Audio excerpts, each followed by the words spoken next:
So the session today is from Hey Growth Hub, and we will be looking at the digitally enabled home office. So hopefully you're in the right place. I will pan through the slides. These initial ones, basically they just explain the Hey Growth Hub's offer. And you can see that there are a number of business support opportunities to SMEs. We are in the orange zone, if you can see that on this slide, which is basically the ICT for growth. So I just wanted to give you some context really as to where we are and the wider program. Let me see if I can get my windows organized in my own desktop. Okay, so as I said, this webinar is about the digitally enabled home office, and that's really about supporting individuals who are working from home, or let's say remotely. I think that's perhaps a better term. And of course, supporting a workforce that might be remote or working from home.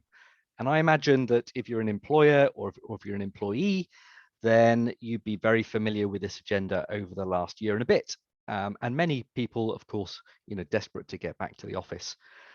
But we're living in this new normal, aren't we? And I'm really living that as you are, I suspect. And we're going to explore some of the technologies which enable us to work remotely effectively. So my name is Fraser Henderson, if I hadn't already said so. And the session lasts for approximately an hour and a half. Plenty of time for discussion. We're not a big group particularly. So I'd be happy to, to talk with you as we go along. I'm just going to open up my chat window. In fact, and then we've got some time at the end for discussion as well.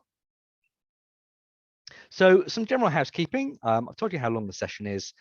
There are plenty of opportunities for questions and discussion. I tend to present a few slides and then have a break. So during the break, we can do a bit of a retrospective and look back at what I've just presented and chat about that. If you are participating, then please keep your microphone muted unless you want to say something, of course. That just prevents any unwanted noise during the presentation, cats, dogs, and of course the postman. No need to record the webinar. The webinar is being recorded, so just bear that in mind. This recording will be made available after the event, so you can always skip back to something I've said, or if you really want to look at my my jumper again, you can go and do that. If there's a problem, and I mean a problem with my connection, what I'll try and do is reconvene within, say, 10 minutes. And if I'm not back, then obviously feel free to leave. This is, I guess, a symptom of remote working, that I'm totally reliant on things that are happening in my environment, things that are less less robust perhaps than in an office. The power supply, the internet connection is vital to me being here. So I think you're all all muted and all ready to go. I like to start these sessions just though with a bit of an icebreaker and kind of finding out who's in the room. I've got your names, but I know very little about you. So I'd like to ask you a few questions. I'd like to know who you are and where you're from, where you work possibly, what your experience is of working from home or remotely, and whether there are any remote technologies that you've used over the year or so, which you found invaluable. That sort of gives something back to me that I can learn from. So without picking on anyone in particular, I'm just going to look straight at the list of participants here today.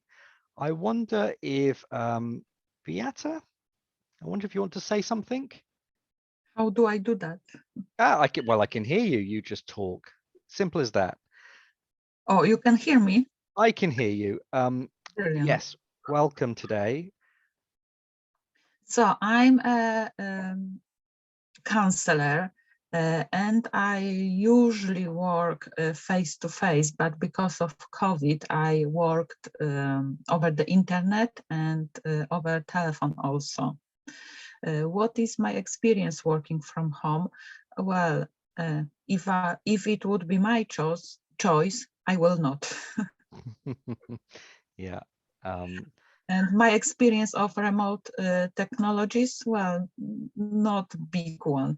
And my connection, my internet is not always brilliant. So well, it is not a big one anyway.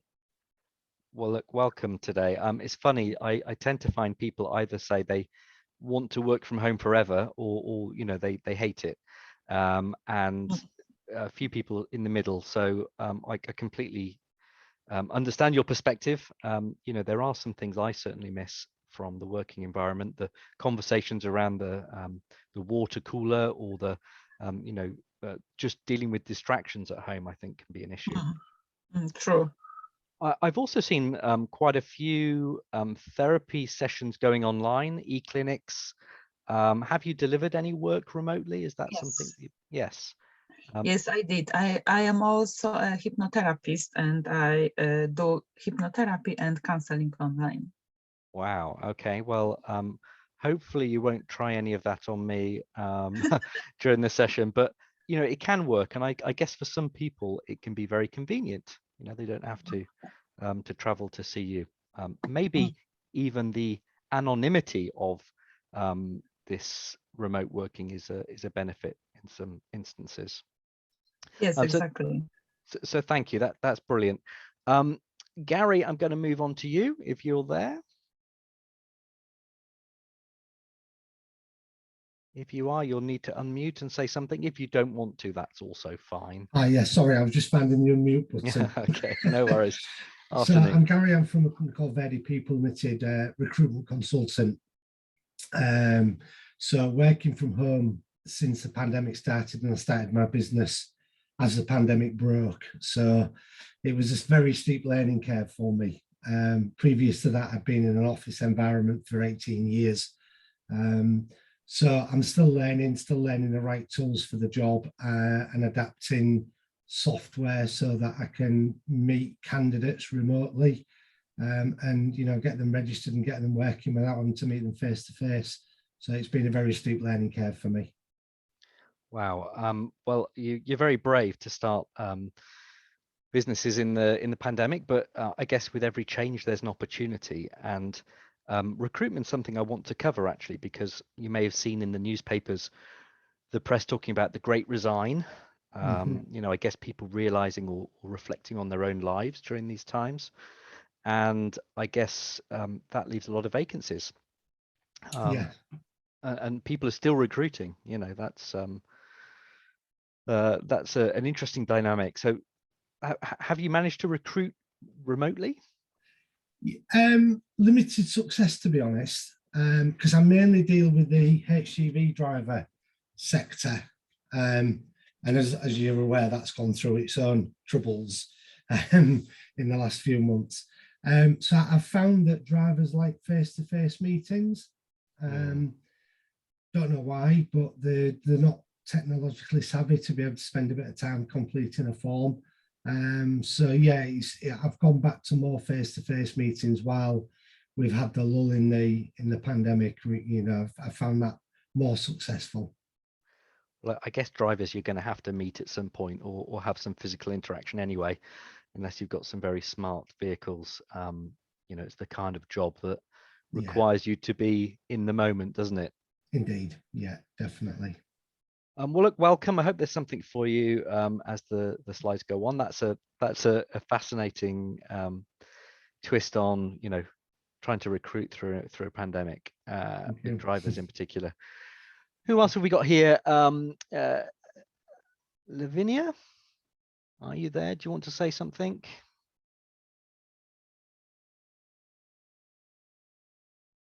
Hi, can you hear me? I can hear you perfectly, yes. Yes, good, great. I'm Lavinia Descolzo. My experience is in software project management for about 20 years.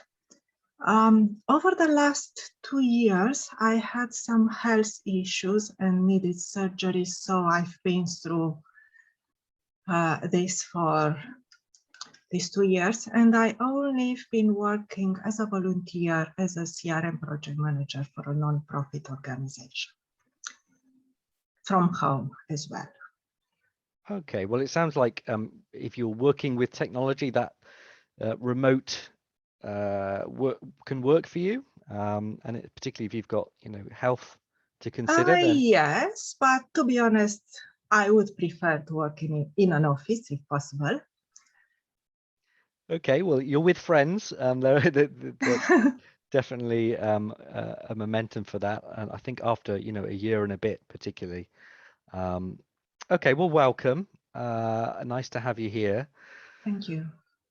There's also we've got Mel, who's dipping in and out. I believe he sent me or she in fact sent me a text message. So we'll perhaps hear from Mel later. But listening to you, we've all got different experiences. We're all on the same ship, aren't we, with COVID-19? Except some of us are in the calm and some of us are in the storm. Okay, thank you. That was enlightening. Myself, well, I've been remote working for at least a decade, and that's both on and off the payroll. So I've had times where I'm working for an employer and other times when I've been self-employed. And I was quite lucky because I had a home office before the pandemic, so I had everything in place. I wasn't really affected other than, stuck at home when the pandemic broke. I'm also very lucky. A member of my family is a physiotherapist, so they've been able to look at my posture and my chair and all of the non-digital things which you need to consider. I'm not going to go into that today, but clearly, well-being is very important, and we will cover the aspects of well-being. So I've been lucky, and I don't expect to go back to an office anytime soon. But I do recognize that probably 10% of my time will be spent on the road, in hotels or at other premises rather than where I live. I think it's also fair to say that the shift towards remote working and home working was here before the pandemic. The pandemic has just accelerated this. There is a company in America called Automatic. Not many people have heard of Automatic. It's not spelt like automatic as you and I would know. It's matters in the person's name. And they have just shy of 1,000 staff across the globe who work remotely. They have no headquarters. They are one of the largest IT firms in the world. They run a lot of the computer systems behind websites, content management systems. And what they do is they give their employees a laptop, they give them the equipment they need to work, and they give them also a small subsidy that allows them to pay for teas and coffees and things like that when they want to work at a cafe. They encourage their employees to meet together if they're in the same country. So they map where their employees are at any one time. And then every year they meet in somewhere exotic, Hawaii, Chicago, somewhere like that. And you can see the picture there on the news. They all get together. So it is entirely possible to run an organization remotely and have no physical presence. Saves a lot of money. But I guess the caveat in this instance is the company is an IT company.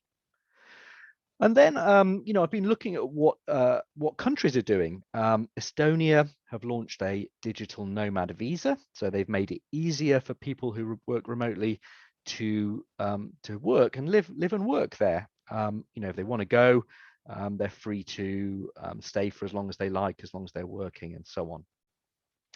You've got websites springing up which are offering remote jobs. I'm thinking about the Recruiter on the line here.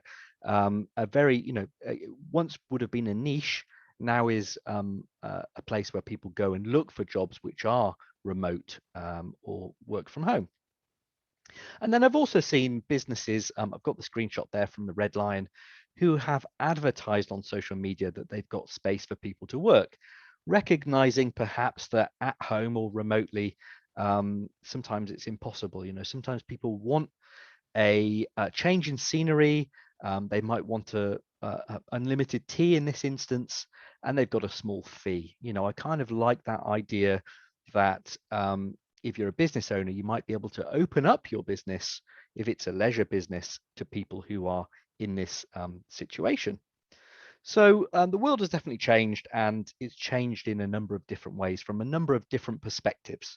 the individual, the company, and even the country's perspective on how people are working. Okay, so what are the challenges? Well, I think you'll recognize these, I suspect. There are challenges of people, there are challenges of place, and there are challenges of process. Again, recruitment's on here. Equipment. Have we the workforce? Have they got everything they need? Can we still connect everyone together? There's obviously a networking effect when people come together in one place, like an office. And then in the process side, how do we all check in? How do we communicate? Do we have team meetings? What can be replicated?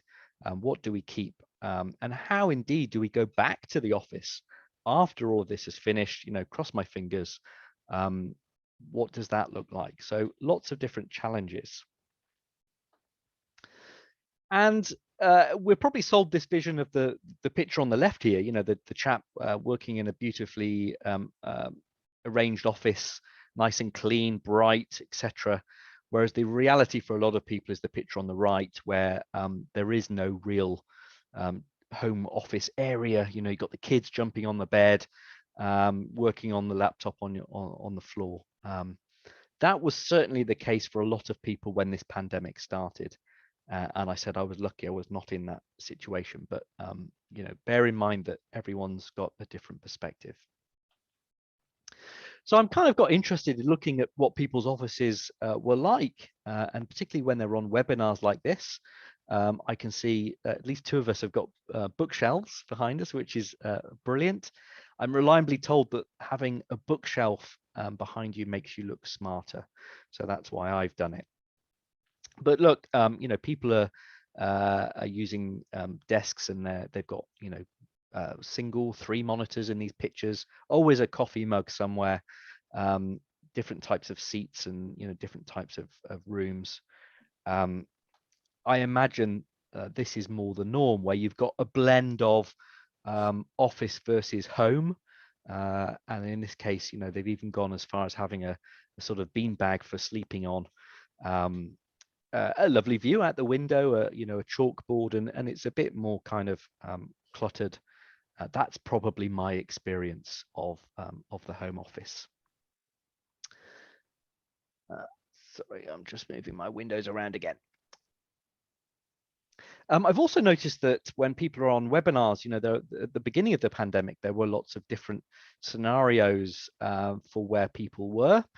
This one caught my attention because I noticed that there was a chap bottom left here outside. That's very brave. I've tried working outside when the weather's good, and I just can't see my laptop. As much as I'd like to do it, it just doesn't happen. And I would suggest that most people working in the office don't get that experience. But I've seen people in their cars. I've seen people on the news in their cars, and I guess that's because they were looking for that quiet zone, that quiet space. There are people here on the sofa. There's someone in the kitchen, in shared spaces, and so on. So again, highlighting to me that we're working very differently. But I think as time's gone on, I've seen more of a professionalism in the way people are presenting themselves from home. My bookcase is virtual. You can probably see that things are happening as I move my arm.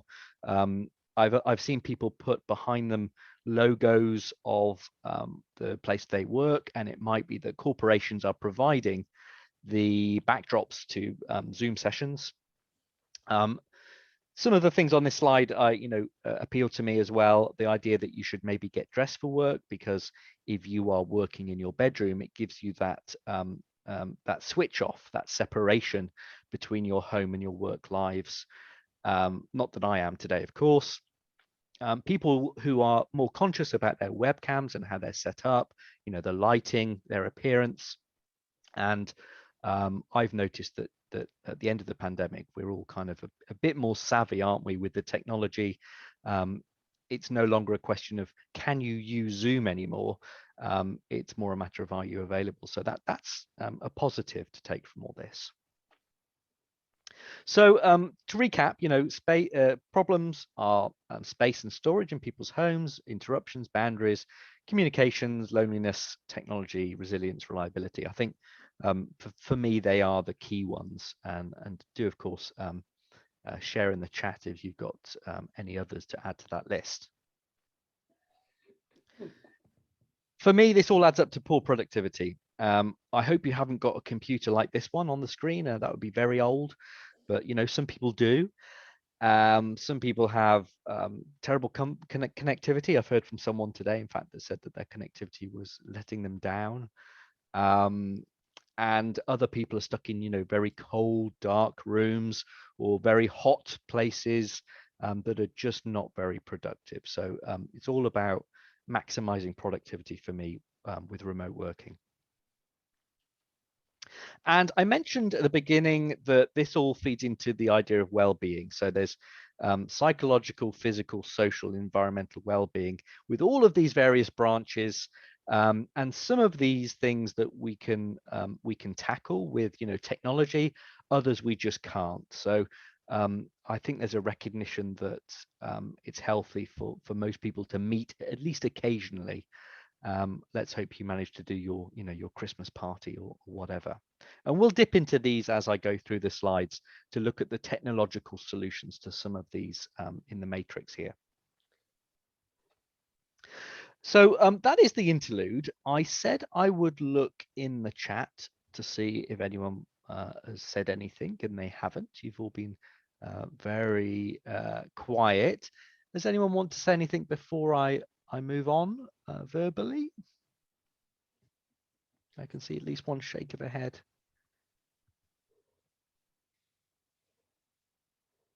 I think that's a no. That's fine. Don't hesitate to use the chat if you want to say something. We will have these breaks as the session goes on. So this is where it gets interesting. We'll look at some of the solutions. Working environment. You can imagine there are lots of ways to improve the working environment. I think particularly important is lighting. And there are two things on slide here which I wanted to bring to your attention. The first is the idea you can get a more powerful light. And if you think about office environments, they tend to be very well lit, very bright, whereas homes tend to have lighting which is warmer. So there is a tone to lighting as well as brightness levels. And those do things like keep you alert. But also in some employers, they actually change the brightness levels during the day. And it's a subtle effect whereby they dim the light towards 5 o'clock or when you might leave home. And that gives you a clue, a subconscious clue that you need to go home. So you can use lighting to actually remind you to take a lunch break, if you can program your lighting, and to kind of increase the brightness and ambience of where you are to make you feel more alert, and maybe to actually manage the strain on your eyes. I am very keen on these Philips Hue smart bulbs. I don't know if you've got those where you are, but they are excellent because you can program them to do different things. You can program them to turn on and off. You don't have to reach for the light switch. You can have an app on your phone, and you can do all kinds of smart things, but they give you total control over your lighting, and they're not particularly expensive. So do invest in your lighting. Now, linked to that is temperature. And I mentioned that, some people are freezing cold or baking hot. I really think some of these smart thermostats, and the one I've got there is the Google Nest, are worth investing in too. These are, again, a smart thermostat that you can control from your phone or your app. They just mean that you can remain warm and snug, and you don't have to get out of your chair if you don't need to. And then on the right hand side there, we've got an air purifier. And the reason I've got that there is because some people are in very small spaces, small dusty spaces, or with lots of other equipment. And I quite like the idea that I can sit inside with nice fresh air. Some people live in areas with high levels of radon. I don't know if you've heard of that, but these things can be bad for our health. So you can definitely invest in some technology which will help you keep warm and kind of feeling fresh. On the noise front, I've noticed there tend to be two types of people: those who like to work with music blaring out, or lots of noise in the background, and others, I've got to say, like me, who like sort of complete silence.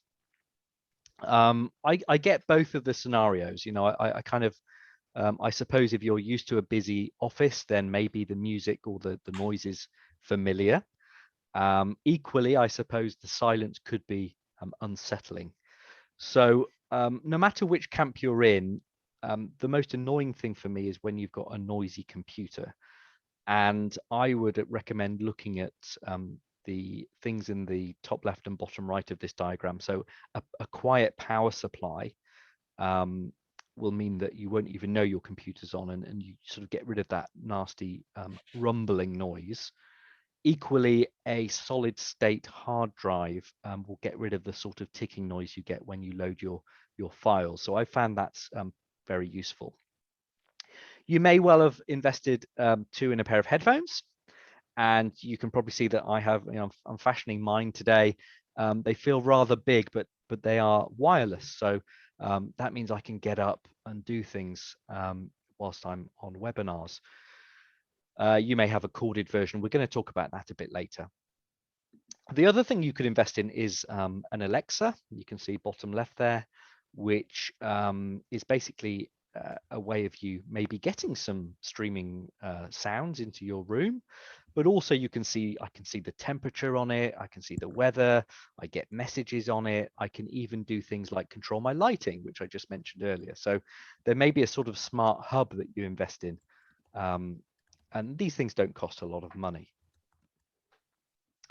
Linked to all of that is safety and security. And if you're working from home, chances are you'll want a smoke alarm. I have a Nest smoke alarm, which is part of the Google ecosystem of smart devices. And the beauty of that is that it also gives me a carbon monoxide detector. So it's 2-in-1. And I can check that from my phone and so on. So you want to be sure that you're safe at home. I also have a smart doorbell. This is a Ring video doorbell, and that means that if the postman comes, I can talk to them. In fact, I can talk to them, if I'm wherever I am. Again, it kind of reduces the amount of interruptions, potential interruptions. The nice thing about the video doorbell is that it works as a security camera, so I can also see and stream what's going on outside of my front door. Not that I've needed really to do so, which is I'm thankful for. Now, there are some really advanced safety security systems out there. There's one from a company called Tended, who are local to me in Lincolnshire, and they provide employees with these, they look like watches, they're kind of wristbands, and those allow employers to monitor their employees, not where they are, but if they're safe. And it can work in two ways. So either it will detect if someone's had a fall, and it's got a sort of like a motion sensor in it. So if someone's had a fall, your employer will get notified, and that's great if they're working, in a yard or something like that. And also you have this feature where it asks you, are you okay? And it requires you to check in. So if you've got lone workers perhaps going to people's houses, this is something that might be useful. And employers, it's a bit small, employers get to see a dashboard of their employees and their status. So I guess this creeps into monitoring of employees, and I know people feel differently about that. So a quick look there at some of the simple technologies to cover some of those bases. Has anyone got anything they'd like to add to that list or want to say? More silence from you and no's. That's all right. I will crack on and give you some more examples. No one coming forward yet. All right, let's see how we go with this next section. So more of the equipment. I think it's very important to have some good basic equipment, and I'm talking about an ergonomic mouse, a tactile keyboard. So I'm big on Logitech and Microsoft for those particular devices. You probably need some kind of USB hub to manage all the other things you've got plugged into your computer. You might want a dock for your laptop, and that means your laptop is always connected to the best internet connection, recharging its batteries whilst you use it. These are simple, low-cost things that I think employers should be providing. And I can't stress enough how having high-quality basic equipment will make your life so much easier and potentially avoid, strain, key strain, and sort of the problems, the health and safety problems that might come along with working from home. Monitors are also important, and my physio family member tells me that I must have my monitor raised to eye level. So it might be that you want either something underneath your monitor, or you want one of these fancy stands that you can move the monitor around, maybe out the way if it's taking up a lot of space. And if you're buying a monitor, I would suggest you look out for some features in monitors now which reduce the amount of blue light that's displayed, so that reduces the strain on your eyes. Has a higher refresh rate, which will reduce the flicker, maybe stop migraine if you're looking at a monitor for a long time. And you want something with low glare, so the position of your monitor in relation to maybe the window or light sources has to be considered. When you get a new monitor, I give you this other tip, you'll also find that they tend to put the brightness to maximum. And that's because when you go shopping for a monitor in the store, the bright ones look like the best. So when you get home, it's a good idea to adjust the brightness and contrast of your monitor back down to a sensible level. Again, I'm really thinking about eye strain. But I suppose if you're an employer providing a monitor to an employee, a new one, you would want your employee to set up that device for the home working environment. So lots of things to think about around eye care. On the comm side, a good webcam, I think, is essential. I think that will help with audio. It will help with your video and make it much smoother. And the webcams we tend to get integrated into laptops and computers are typically quite poor. So they don't deal well with low light, for example. We're talking about a £50 item, so I think it's a good investment for anyone. Equally, I mentioned about my headset. You can get others, a nice comfy headset. There is a headset out there from, I'm not sure I can remember the name right now, Jabra. You can see it in the picture here. It's stereo. It's got a nice comfy earpiece. It plugs into your USB port, which is crystal clear digital audio. But it's got this feature whereby if you're on a call, it will light up. So if you've got family members who keep coming into your home office, they know not to disturb you. So there are some real nice headsets out there too. The picture in the bottom right is a bit more mysterious. This is called a femtocell, and it's available with some mobile network providers. And basically what it does is it uses your Wi-Fi to piggyback some cellular telephony reception. So if you can't get mobile phone signal where you are, you can use one of these devices and it will provide you with that mobile phone signal you need. And it's really a reflection that some people work rurally, they haven't got good Wi-Fi, they can't get a phone signal. You can do something about that. So ask your mobile phone provider if they've got one of these devices. Often they will give you one for nothing if your telephony is poor. I dare say over the pandemic, you've all been using a lot of software to collaborate. And I know we've got someone on the call who's project manager.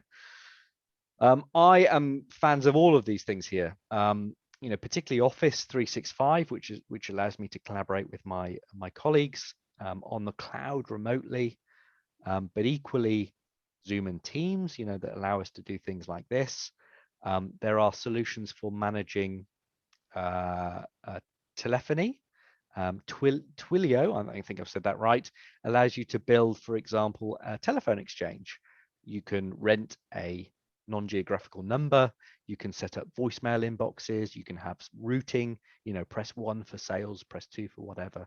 And they put a sort of professional front, I suppose, on a home office. And then you have tools like Calendly, which allow you to open your diaries to your clients, and allows your clients to choose a spot when you're free, you're both free, book a meeting and get a Zoom invite. So they really manage the process of appointments. Trello there is a great tool for working in teams and looking at what people are doing, work in progress. And G Suite, again, is sort of like a big collaboration system where you can work on documents and spreadsheets and so on together. So comms is going to be, essential for anyone who's working in a team. And I suggest you go and have a look at these brilliant pieces of software as a first start. You're probably also going to want to print something, and I don't think there's any surprises here. A decent printer, a shredder, because I suspect that if you've got sensitive waste, you might well be putting that in the bin otherwise. And I'm also keen on having a scanner. It's a bit of an old-fashioned thing to have a scanner, but I found that occasionally people want me to sign documents and send them back. And I sort of, rather than providing an electronic signature, I like to scan things in. So don't forget that there are some printing needs amongst employers.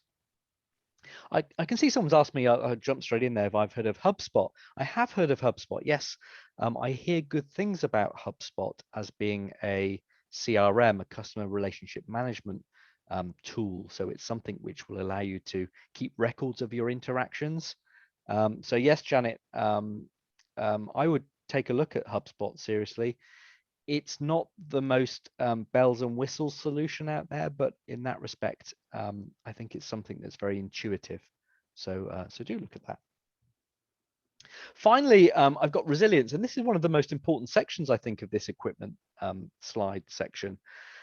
I mentioned power and internet. Those are the two staples for working remotely.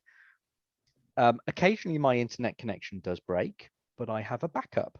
I have one of these cellular modems, 4G modems, which means that I can get internet off the cellular network. And if my main fixed line goes down, it switches automatically. So that's relief to me. But then I discovered that I get a lot of power spikes and cuts at home. So I've invested in the picture in the bottom right here, which is an uninterruptible power supply. And that's amazing. That just kicks in if there's a problem with the power. It gives me another half an hour of work, and then it shuts down everything gracefully for me. So I don't lose anything I'm working on. I can deal with those surges, and I know that I'm protected. So don't forget about power. I also have some backups. The equipment at the top of the slide here are hard drives, effectively. The one that's white is the most interesting. It's called network attached storage. And basically, this is a box, and inside the box there are a number of hard drives.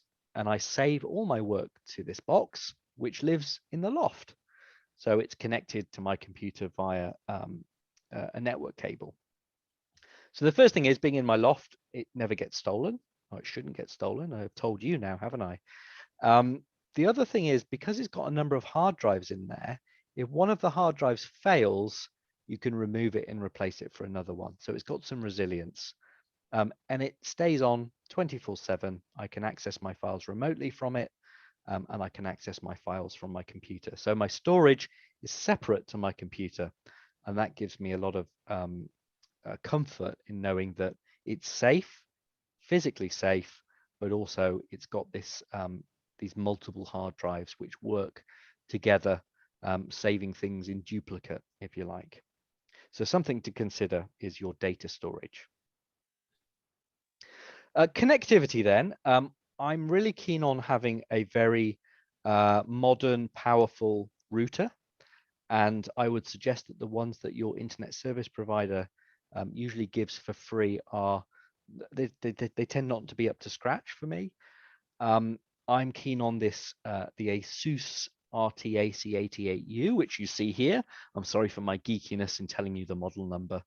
The reason being, it's got a number of features. You can see the antennas. That means that it's lots of coverage. It has 2 different frequencies on which the internet will operate, 2 gigahertz and 5 gigahertz. And that means I can connect my domestic items, my smart devices to one of the frequencies and my work items to the other. That gives me a separation.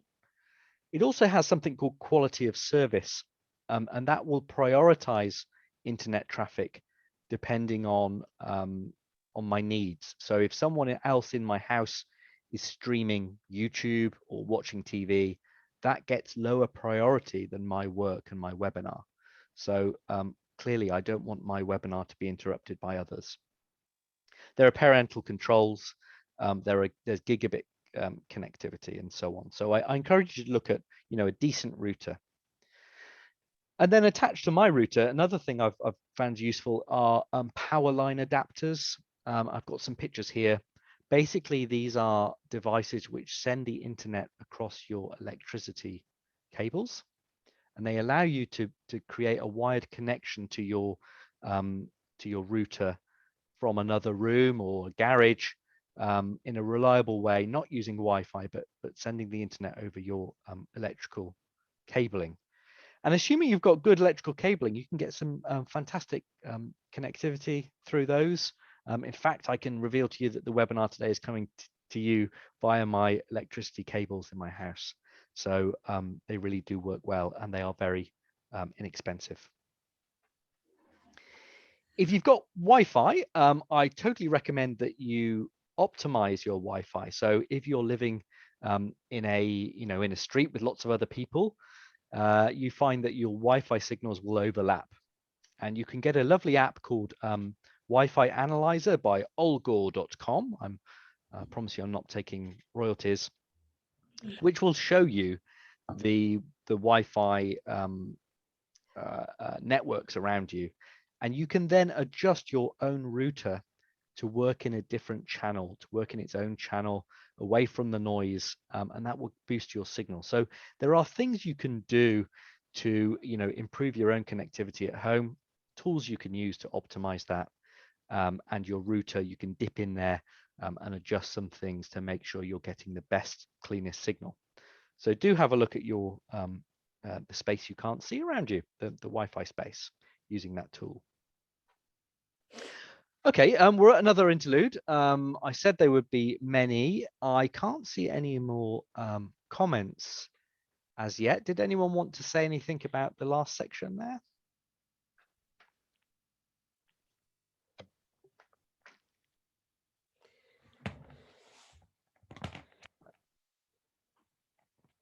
I think that's a no, isn't it? Unless I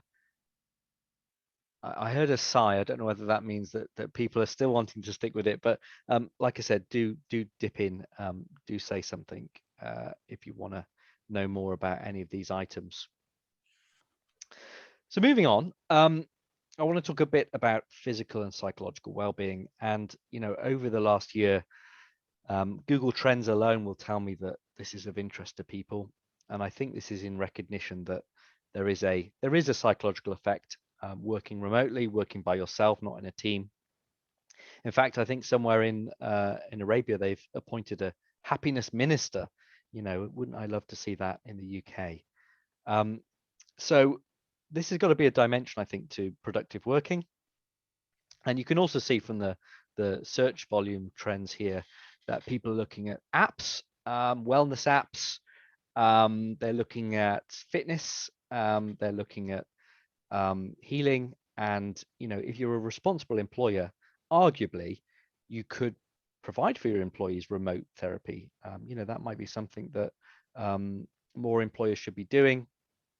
I rather like the idea that employers are spending more time looking after people's physical and psychological well-being during this time, and of course for remote workers, because you don't get the check-in, do you, that you might do face-to-face, where you kind of know if someone's all right.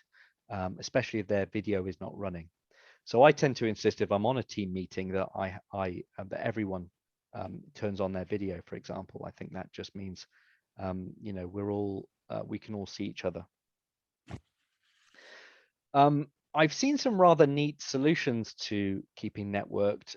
One of them is an employer who's offered a coffee morning. So it's just, you know, it's not a meeting as such, it's just a gathering, and it happens, you know, every 10 o'clock on a Wednesday. And people really just take the time to small talk, you know, to chat, to have a coffee remotely, but to also to check in on each other. I'm also seeing employers use kind of like pick-me-ups. So rewards, you can send an email gift card to someone very easily. You know, if you think they've done a good job, send them a little Amazon gift. You know, I think there are things that we can do to become more sociable during these remote times. But I suspect the one that employers are most keen on are assessments. And if you look into this area of assessments, you'll find that there are professionals, health professionals, who will offer a webinar like this, where they will peer into your eyes and they will look at your equipment, and you can talk to them about any needs you've got. And those assessments then go forward to employers who try and fix them.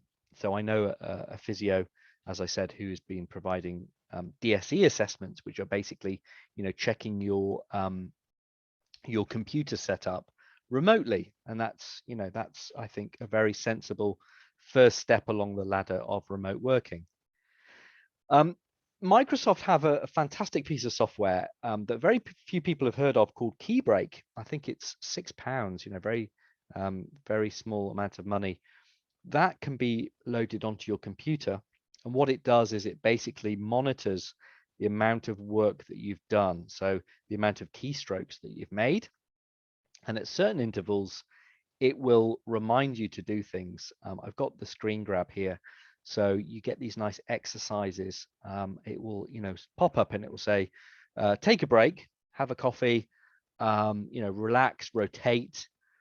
Sitting is the new smoking, isn't it? So having a piece of software remind you to do some exercise could be a low cost, easy thing to implement for a workforce. So look out for that, Keybreak, I believe by Microsoft now.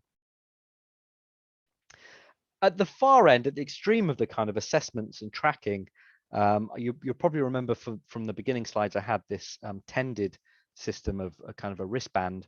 Well, there are others available, and these can be, you know, trackers that look at your heart rate, your sleep, and certain employers are actually looking at the whole area of wellness data. You know, what if we take all of that and we aggregate it? What's the health of our workforce? I guess for me that's a little intrusive, but certainly on a personal level, you know, you can use these devices to help you work through sleeplessness or low mood, or, you know, any potential illness that might come your way. You know, they can be predictive. And then finally, there are kind of like the fun collaborative things that we can do in the work well-being area. So the one in the bottom right, it resonates with me. You can get VR headsets which have physical games on that you can play as a team. I have a VR headset from Facebook. I'm not going to say the model number, but it's got these games which are quite physical. So, you know, you've got technology there providing an outlet for you to be quite physical and to keep fit. And you've got technology which provides people to connect and compete against each other. So that can be quite helpful and healthy. Equally, I think there are opportunities for e-learning, which, let's face it, everyone needs to progress. You know, training in a traditional sense has sort of gone away, and employers are increasingly offering online courses. I suppose this is a bit of an online education course, isn't it? But you can see the benefits in developing individuals through technology and having e-learning roll out to them. So don't forget that, I suppose, in the bucket full of resources that you could provide for employees. Okay, I've talked a lot, and we're almost at 2 o'clock, which is very exciting. You've all been very quiet and patient. At this point, does anyone want to say anything about that last section? Silence is golden.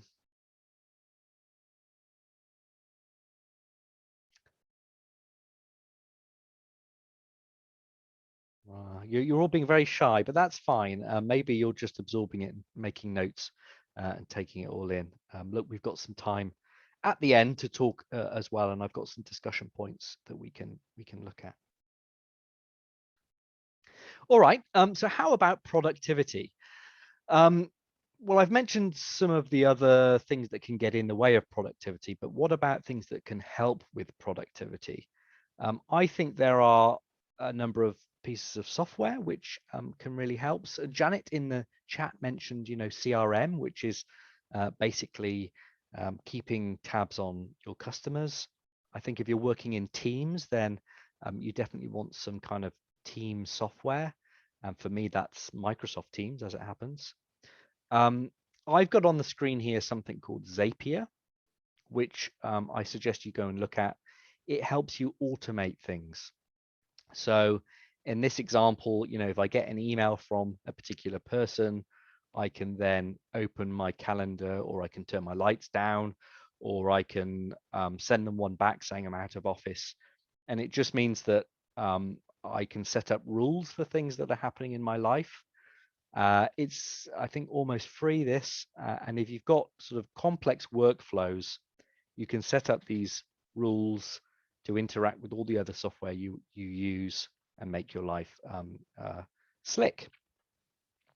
The other thing I like to do is I like to have constant communication with the people I work with. And I work in a team where people provide updates, short updates, like a blog, microblog on what they're doing. So this idea that you can understand what someone's working on by looking at their updates, quite nice. You may even consider starting a closed social network with your colleagues. So using WhatsApp or a Facebook group, and it means you can, instantly interact or have a joke and a laugh with the people you work with. So I encourage the idea of closed social networks for teams. And the quote here is perfect. The goal isn't to share things you would otherwise be secrets, to unlock the wealth of information which would otherwise be accidentally locked in people's inboxes or lives. So communication is key, isn't it? And understanding what people are up to, I think, is important for managers in particular. I've also found that on webinars like this, we do have some interactive tools we can use. We have polls. I can allow you to annotate on my slides. You can draw all over them if you wanted to, and that can be fun, but it doesn't work very well at scale. And I've found that there are some other tools out there like Miro, which is a virtual whiteboard, which works much better for teams.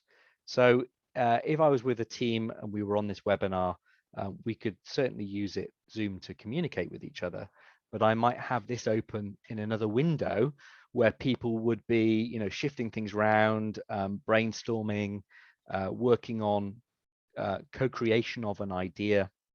I encourage you to go and look at some of these things because they really complement the webinar so beautifully, and they provide ways for people to properly work together on something rather than sort of just communicate and chat. So think about those tools in conjunction with webinar software. Now, I suspect you're also, remote working at some point going to end up with a technical support need. And, I'm lucky, I'm a bit of a nerd. I guess I sort of try and solve my own technical problems, but many people are frightened of some of the technologies or very nervous about using them. And I guess the best solution in this scenario, well, there are two solutions. One is remote support. So that's where someone can, if you allow them, come into your computer and fix it remotely. TeamViewer is the software which I kind of like, and that can be installed on your computer and on your IT support's computer. And as I said, it's remote access, so things get solved for you. That won't, of course, necessarily solve hardware problems when things fail.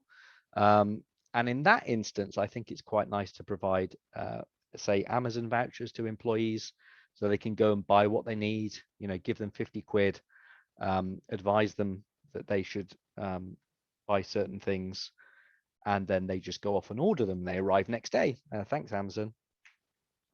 The other thing you can do if you don't like the idea of live support is have your desktop, in other words, Microsoft Windows, delivered as a service.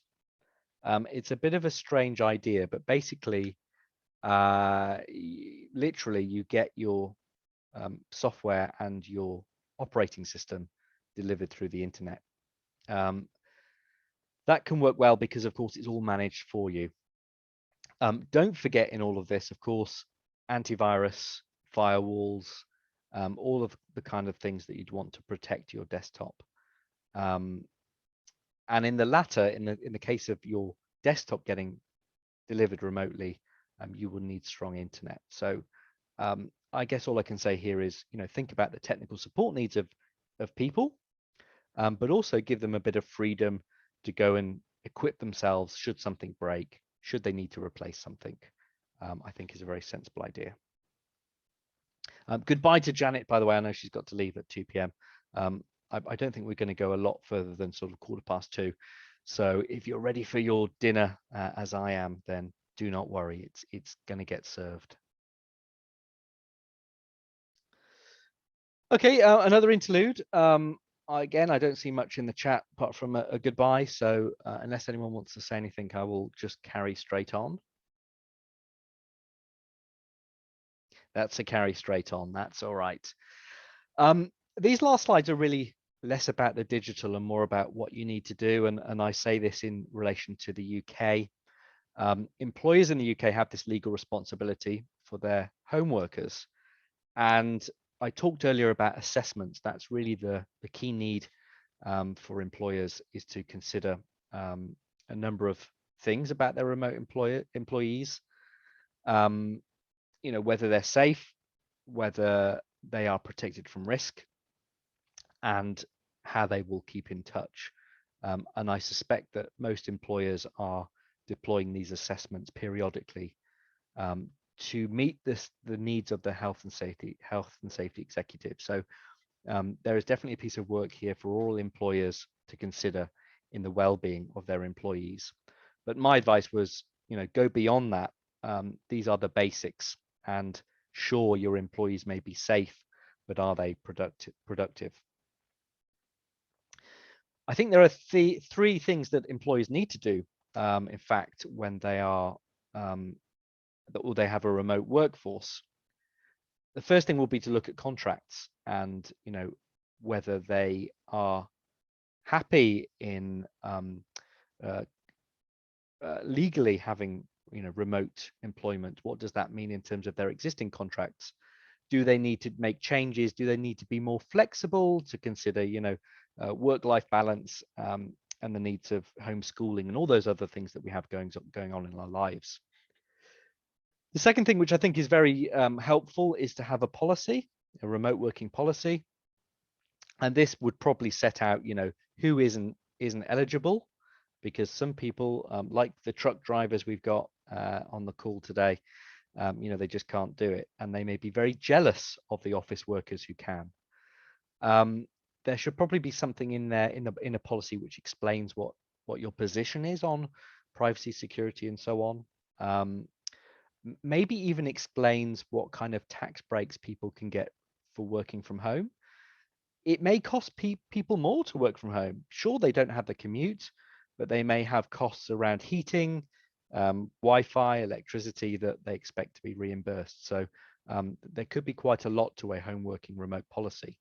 And it just means that having a set of rules, you treat people equally, which leads on to my third point, which is about fair treatment of everyone. And it can seem like a privilege, remote working or working from home, but often, and we've heard from two people today who've said it's the opposite. It's something they don't like. So you mustn't discriminate, and that's really the third thing there is more a behavior, isn't it, rather than something that you need to put down in writing. Well, look, thanks everyone. We've hit a good hour. I've talked a lot. I think there are some discussion points here that ordinarily I would say, let's work through, but I don't think we need to, because we've only got a few left on the line here. This last one's interesting for me. Do you feel trusted? And this is really about the dynamic between you and your manager. I guess people who do work from home, you can't keep tabs on them necessarily, and I wouldn't want the technology to keep tabs on people, but I think it's important that you do trust that people are getting on with their jobs. So without further ado, I'll open up the discussion and just ask, does anyone else want to ask any questions, or has anyone got any comments or observations from that slide set?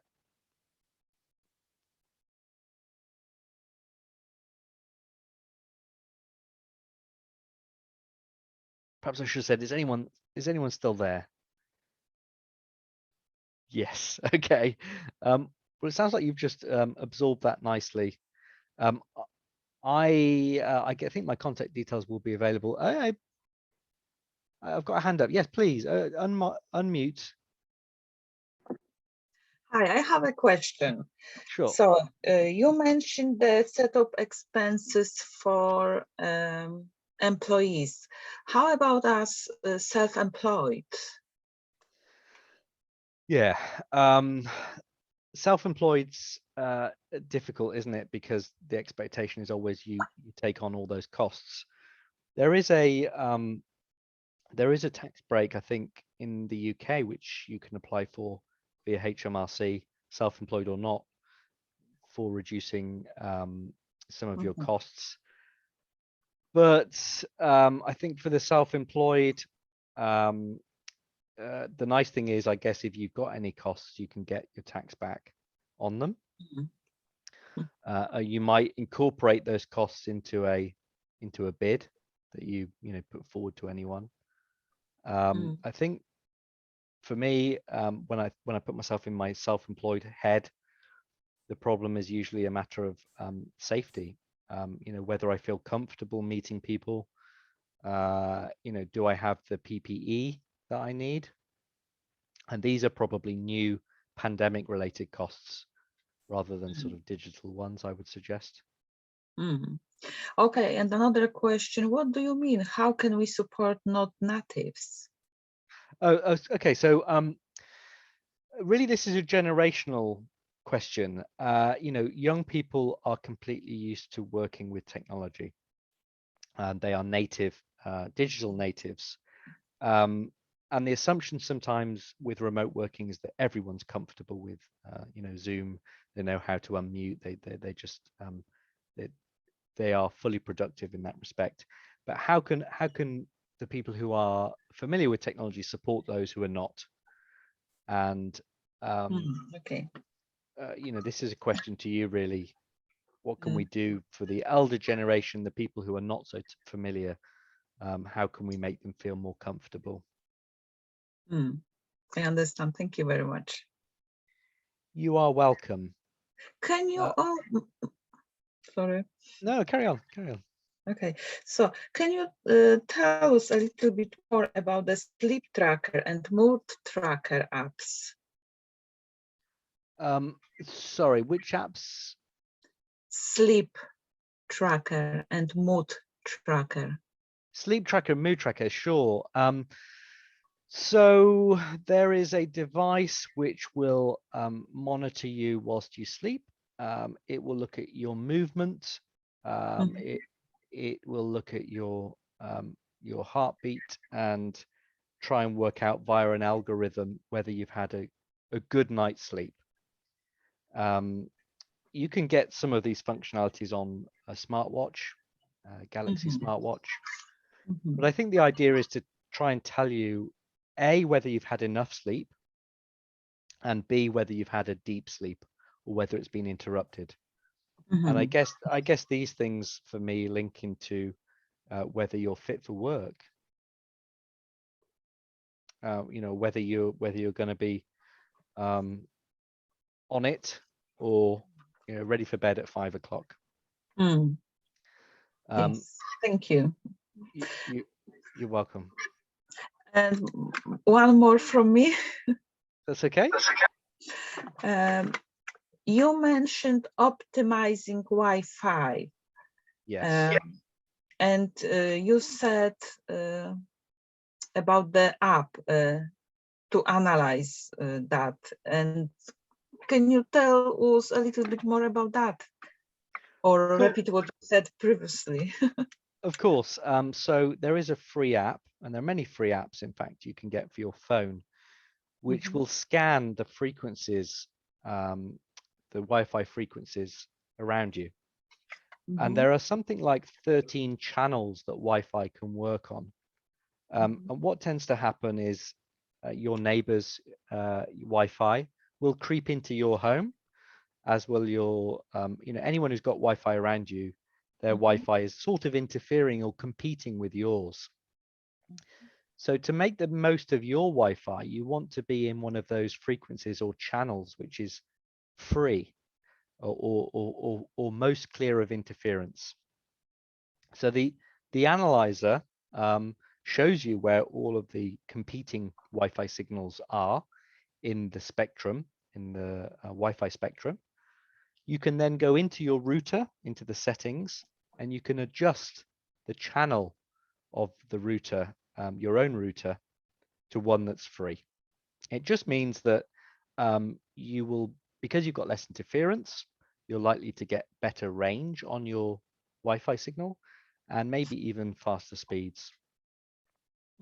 How in general, probably in different routers, it would be done differently. But in general, how do you change the channel in a router? I must admit, this is maybe an advanced move for people, but if you can find the settings for your router, you tend to have a section which might say Wi-Fi, and then there might be advanced, and it will say something like channel. And the default position of that is usually auto. In other words, your router is selecting automatically a channel based on what it thinks is the cleanest. And it might even hop and move around. But I'm suggesting you can go and adjust that and create and choose from a number 1 to 13 typically of the free channels. Do you mean that the router has to be connected to a computer to do that? It doesn't need to be. No, it's your router is pumping out Wi-Fi whether it's connected to a internet connection or not. But I mean to change the channel. To change the channel, you can do that at any time as long as the router's on. You can find the settings. You should be able to do that. So I appreciate it's maybe not the tutorial you need, but I certainly think if you Google search this, you'll find a technique for you. Thank you. You are welcome. Well, thanks for asking questions. That's nice. Makes me feel loved, and it's good to know that you've been listening intently there. So thank you so much, Beate. Any other questions before we wrap up? Gary, Lavinia, you've been very quiet. No. Okay. Well, look, I wish you all a very productive Zoom-free day. I hope there's been something in this slide set which has caught your attention, which you can go and look at next. And I wish you, of course, a very happy new 2022. Do join us for more of these sessions. I think we can safely close down now. I've got my colleague Sadia on the line, who's possibly just listening in. Make sure there's nothing else I've forgotten. Sadia, are you there? Is there anything else you want to say? No, in that case, it sounds like you're free to go. Like I said, do have a great day, and please do check out the other webinars we've got.